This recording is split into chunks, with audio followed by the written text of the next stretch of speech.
So I think we, as people are coming back in, we want to give a little opportunity to speak in the larger group here, maybe ask a question, share a reflection. Mary Jane is happy to respond or reflect on some of the questions, or if something's particular to what Kathleen said or Brian. And I think the easiest way to do that is to raise a virtual hand if you want to speak, and then we'll call on you. And if that's too complicated for you, you can just start waving a lot and we'll find you on the screen eventually and call you out, and then we'll be able to unmute you so you can ask the question. And if you'd rather just type a question into the chat, you can do that. We've got folks looking at the chat, so they will also call out the questions that are emerging in the chat.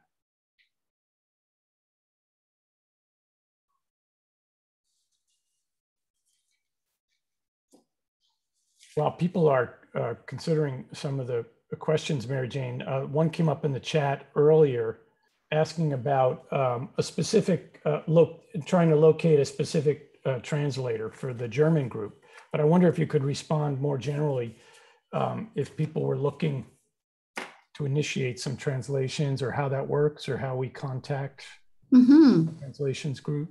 Yeah, that's a great question. Right now, I'm the main contact for the translation working group, unless it has specifically to do with working on subtitles of videos. Then you can, so my email is easy, maryjane@coutreach.org. Or if your interest is subtitles and videos, you can contact Ray Mueller. Ray, I think you put your contact in the chat room earlier, but do you want to just pop it in again? Yes, and from there we can connect you to the language, to the specific language group or contact.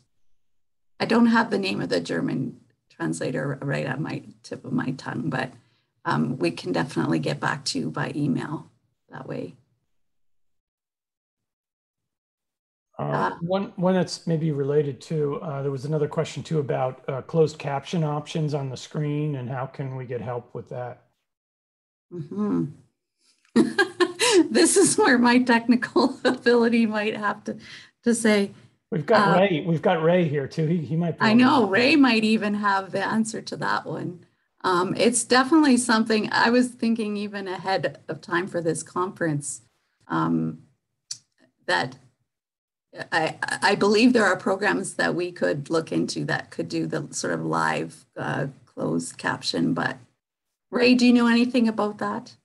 Yes, at this point, I think if you are interested in closed captions, you could go to the playlist of these conference videos and turn on the captions.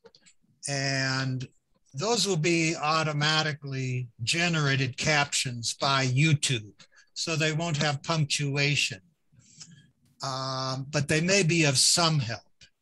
But what we can really use volunteers for is transcribing videos that already exist, because once we have a good transcript, we can upload those into YouTube and replace these auto-generated YouTube captions, which are getting better and better, but they're still not anywhere near real readable.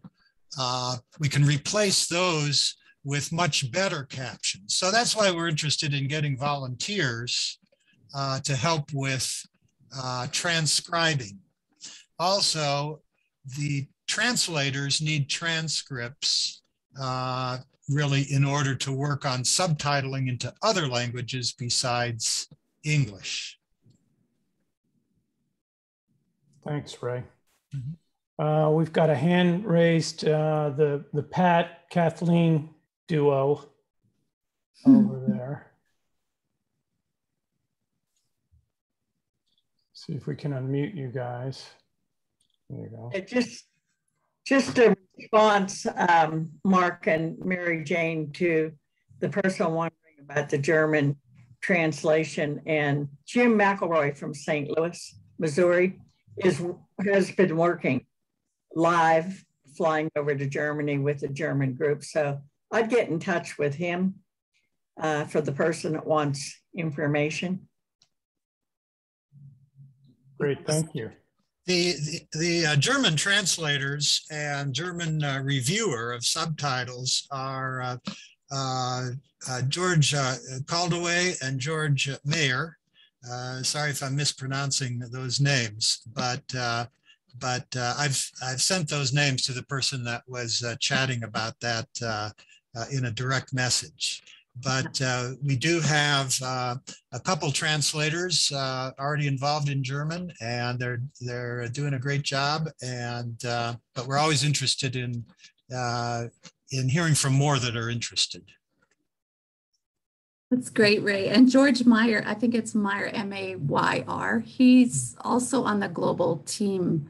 So he sits on both the translation working group and the global team. So he's a great contact for the German translation.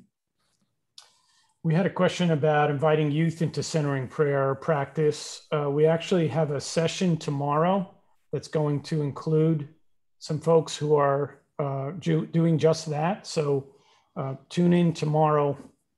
I don't remember what time that is.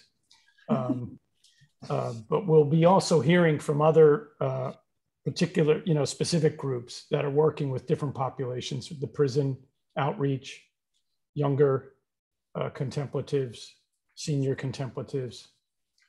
So stay tuned for that tomorrow. There was also a question, Mary Jane, about are there any initiatives on interfaith for the future? That's such a great question. And that was a topic in the small group I was part of as well. And what I found fascinating to hear, there were at least 3 people, I think, in our small group who talked about this interfaith idea and the desire and the question of how are we welcoming people into our prayer groups who come from different faith backgrounds.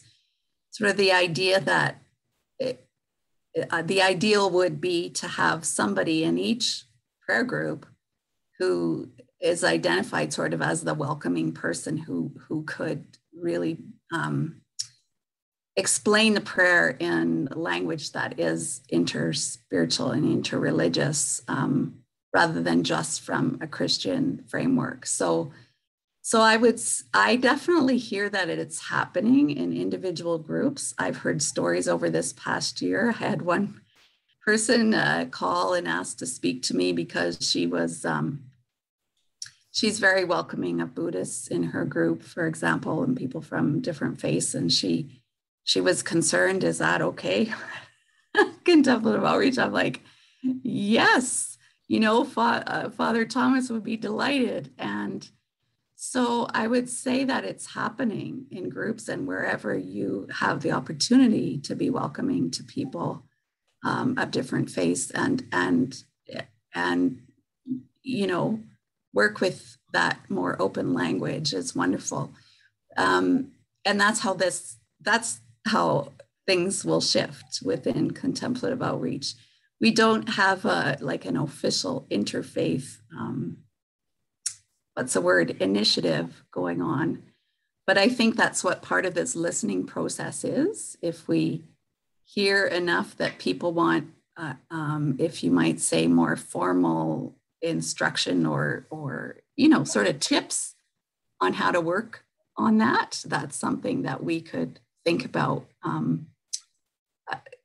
as an organism more broadly to look at that language. So, or that idea. So it's great that it's raised. I don't know if anyone else on staff or board would like to speak to that. Pamela's got her hand up. Do you want to add anything, Pamela? Yeah, I was just chatting with someone. The meditation chapel is an example of where that's happening all the time. There's people from Christian meditation, centering prayer, mindfulness, Buddhism, Hinduism, no practice. And as it continues to grow, that dynamic interchange is naturally happening and evolving. And in fact, it's part of the vision of that community is to welcome that exchange. And just by the fact that when the pandemic started, 2/3 of the growth of that platform came from centering prayer groups, we're by default already participating in that. And so every time we join a new group, we're participating in our own way of interconnection. Yeah, thanks, Pamela. Just received just the other day, a few days ago, The Common Heart. This is a book about Thomas's interfaith dialogues. This is one of many of his attempts at interfaith dialogue, and this is a group that met for 20 years talking together. So it's not a new idea. We had Laurel and we lost her. We've got Maggie here, who I was going to ask where she's from, but I happen to know that she's from right here in Atlanta, Georgia.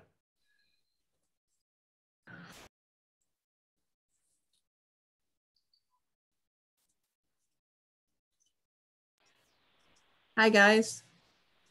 So glad to join you. And so happy that Mark is up with you guys. So I feel he represents us well. Two things that we were talking about interspiritual. I think many of us who lead groups will say we already have interspiritual people in our groups, and we have accommodated them and welcomed them. And so one question as you form this new direction to think about would be how to address the situation with pastors. Because we had a problem with someone who wanted to become a commissioned presenter, but she was Buddhist. And the place where she practiced, where her group was Episcopalian, and the pastor wouldn't accept her there. So figure out how to handle that. The other question I would have is, we're exploding in Atlanta thanks to Zoom. Our groups are expanding. Our events are more than we ever did before. And I think we're just representative of the whole organization. The whole organization is like what we're talking about worldwide. It's huge. So how can we keep in touch with each other, keep connected, and stay on the same page? Maggie, I think you bring up such an important question. You know, I have had some questions that really came out for me from reading some of these stories and just observing what's happening within Contemplative Outreach. And that is the use of Zoom and the number of events or how is the use of Zoom and the number of events now available to us supporting a contemplative life? You know, we could fill our 24 hours a day probably. And speaking of the meditation chapel, I mean, that's the beauty of it. It's reaching many more people. On the other hand, for those of us who have been practicing, you know, I myself find that a challenge, like which one of the many groups, and, you know, because you can join anything, anytime, anywhere around the world. And so it really, I think it's a really important discussion for us to have either in our own small groups or if people have more thoughts on it here, because I'm hearing definitely a lot more about Zoom fatigue now. You know, at the beginning, we all were like, yay, we can do this, we can join in. But one small idea I want to mention is that I think in a way to ameliorate some of that, if people in your local area are hosting something, to really think about, are we trying to go bigger than our local area, or is our local area really the focus of who we want to reach with this event? To really ask yourself that question, because there is something very important about staying small and staying local. And your daughter not phoning you when you're on Zoom. Oh, technology. So to really ask that serious question, because I think we've just assumed because we can go big, let's go big, right? But is that necessarily where we need to go? Contemplative Outreach has been a grassroots, one by one building organization. And I think we need to remember that's part of our roots, and that to reach huge numbers is not necessarily what it's all about. And so one little suggestion is, if you have things that you think are of value, maybe of value to the wider community, it may be worth chatting with Mark or Pamela, or to or send it into the our big Contemplative Outreach calendar that we have posted online, so that there can be a bit more coordination, if you know what I mean. Because if everybody's gonna offer things internationally,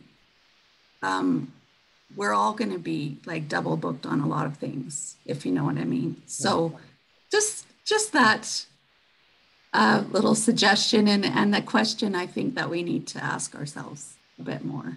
Mary Jane, I'd add a little comment that's in the chat box too. Then we have a couple other questions here I want to get to, but there was a comment about that, and about what about people who cannot or don't have the opportunity to be online, don't have good access to the internet, or are not comfortable enough to use Zoom or any other kind of online platform.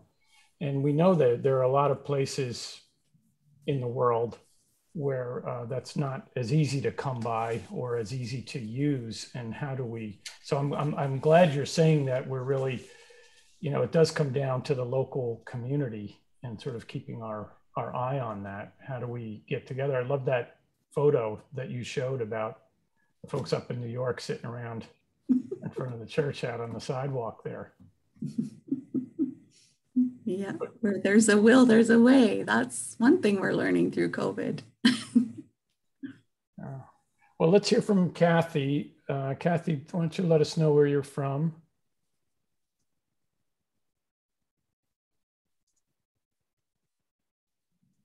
Get you unmuted there.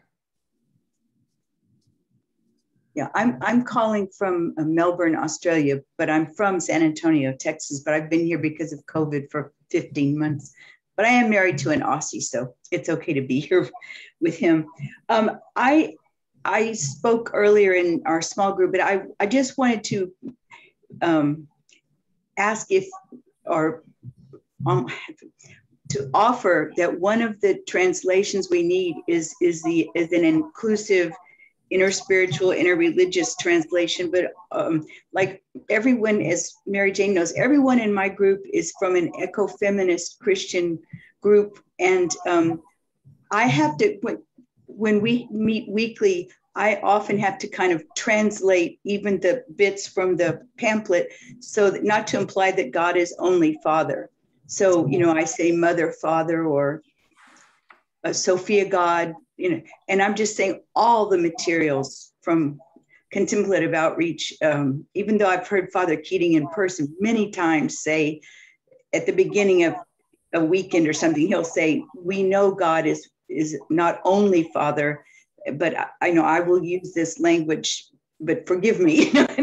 And I'm just saying we need to translate the training materials, everything, if we want to include those who are very sensitive about the feminine side of God.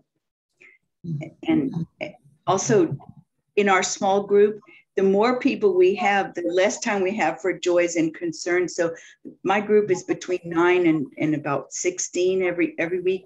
And so as each one takes a moment for their joys and concerns, kind of shrinks the time we have for, well, not for the prayer, but anyway, I'm just saying that's one thing to consider. How big a group do you want? You can't be too personal if it's too big. Thank you. Thank you, Kathy. I'm glad we're recording this session, because this idea of translating, so there's translation of language, you know, different languages, but including within the English language, the translation of, well, words from more religious based, or, you know, ensuring that our language is open to all. Such an important point. We've got two more hands up, and I think we have time for two more questions. So we'll go to Marie Noel.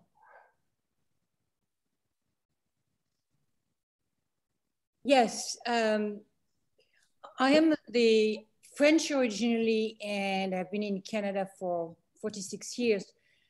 And I have translated Open Mind, Open Heart into French, and this is published.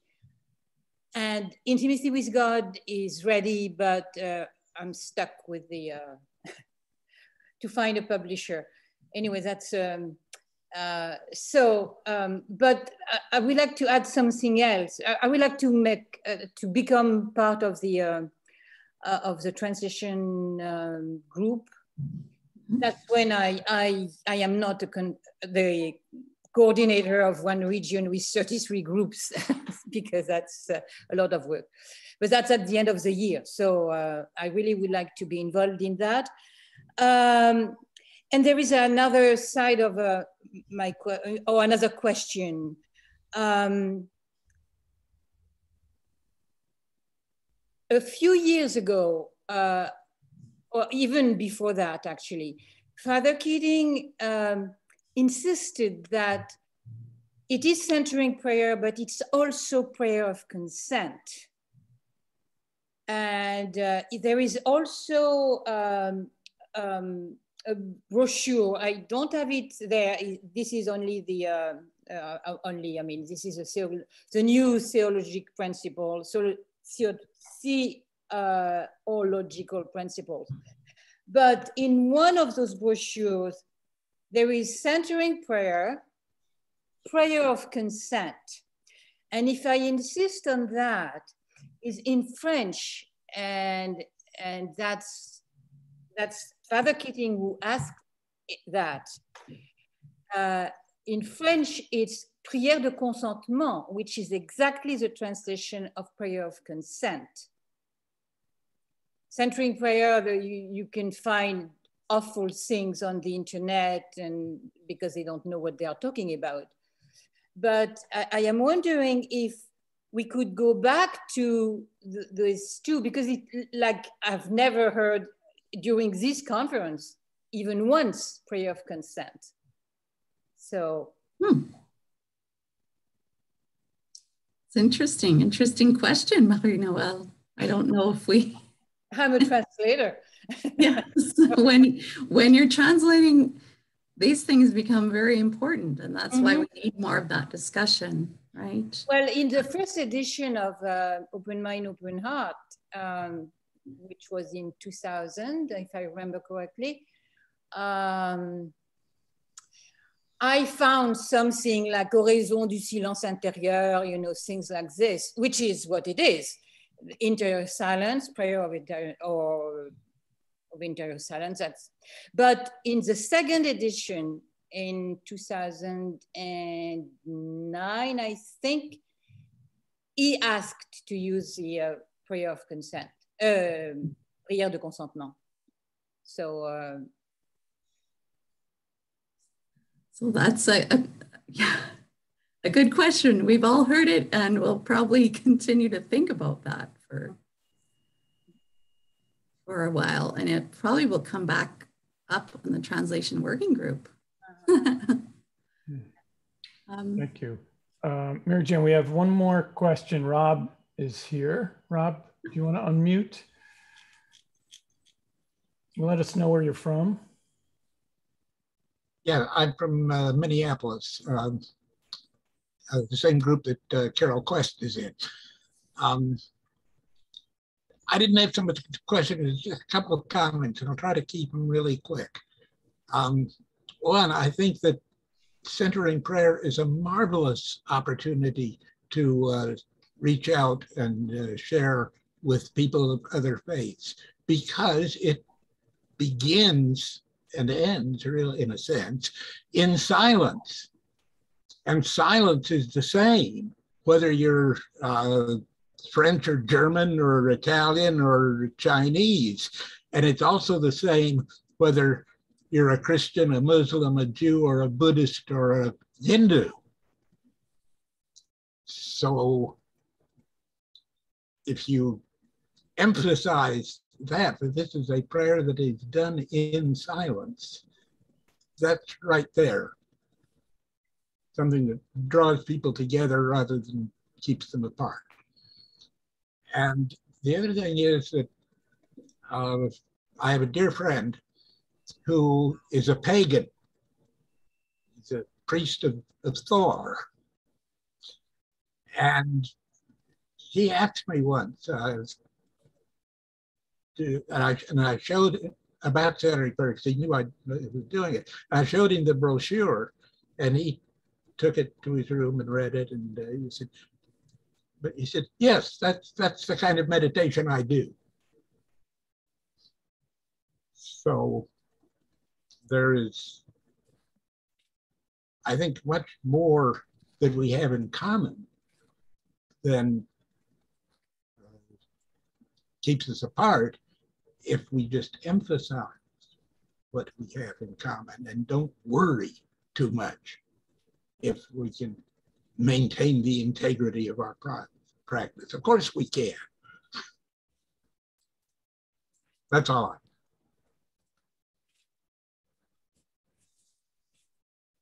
Thank you, Rob. Since I know there were some more questions, I'm sorry, there were some people waving I did not see. But in the interest of time, I think we need to move towards closure. Appreciate all the comments and questions, and the ones that are in the chat, we will be saving those, so we'll be able to look at those and glean some more insight from that as well. So they won't go unnoticed. So thank you very much for populating the chat box, as well as for raising your voices here in this conversation. And thank you, Mary Jane, Kathleen, Brian, for all the good work that you're doing and for being here today. We have a couple of announcements just before we show our last postcard for today. The one announcement is we'll be meeting for a centering prayer session at 1:30 here. So that's in about 45 minutes. And then that will conclude our day today, that centering prayer session. And we'll meet again tomorrow for centering prayer at 7:15 a.m. Mountain Time in the US. That will be 7:15 to 7:45. And then the next general session after that will be 9:30 a.m. Mountain Time.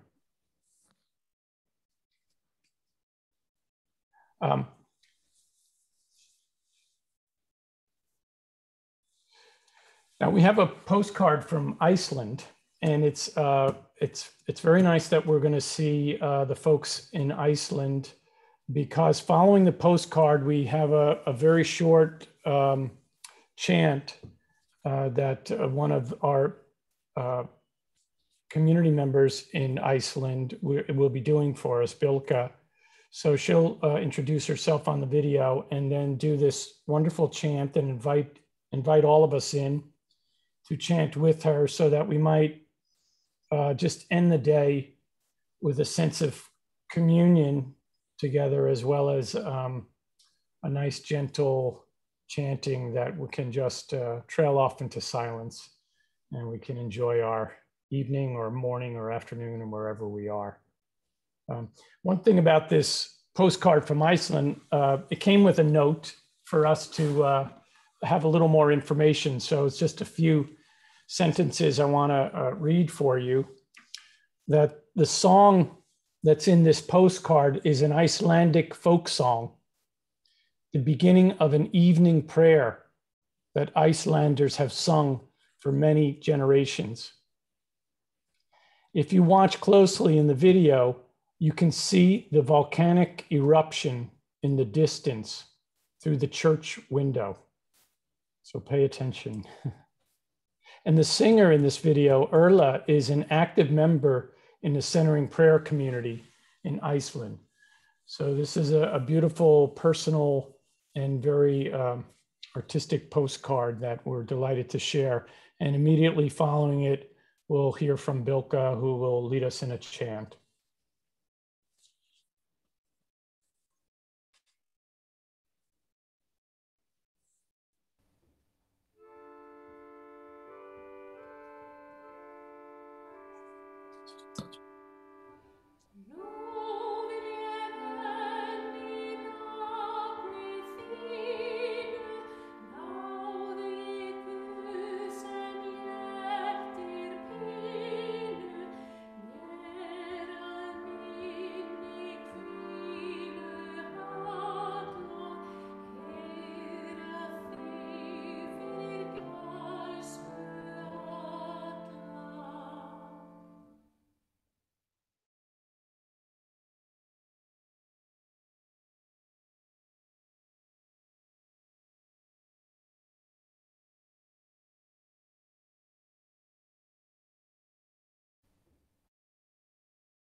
Hello, my name is Bylja, and I would like to close today with leading us in chanting or singing a simple melody to the first few lines of the poem Stillness by Thomas Keating.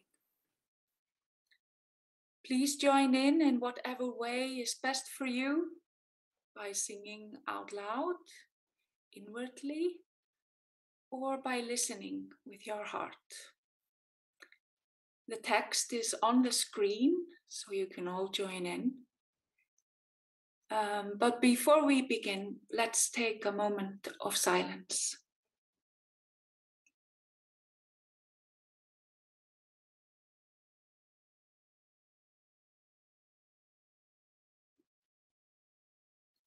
Our true nature is stillness,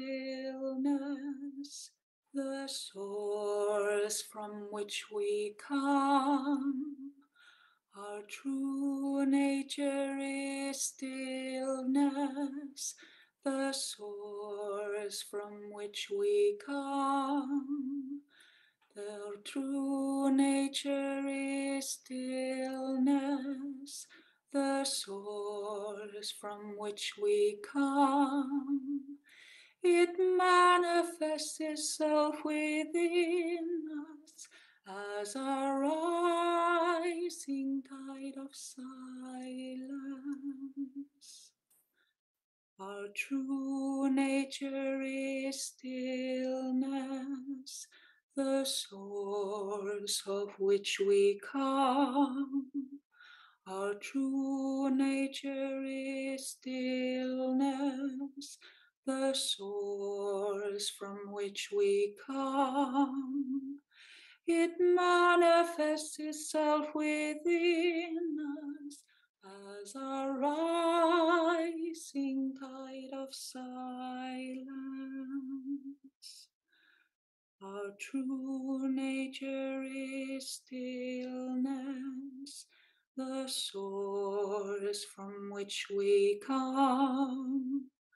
Our true nature is stillness, the source from which we come.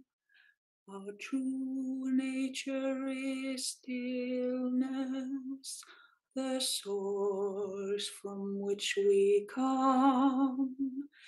It manifests itself within us as a rising tide of silence. was a rising tide of sorrow.